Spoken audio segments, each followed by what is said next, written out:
Hi guys, I'm Angela from the Scout Association of Macedonia, and here I have the starter kit box that every new unit gets when it's open.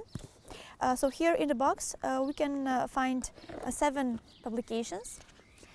Each publication is different. We have publications for different age groups and also some publications with activities that the Scouts can do and the skills that they can acquire.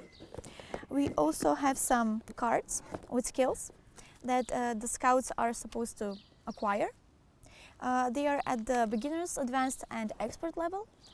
So for example, when they acquire a new skill at the beginners level, they get a little badge.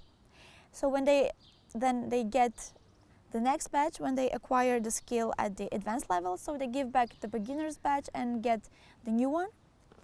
And also we have these bracelets that they put on their arms, and as they achieve and develop themselves as Scouts, they add the badges one by one, and there are 4 in total. And for more information, you can contact us whenever you want to. Thanks.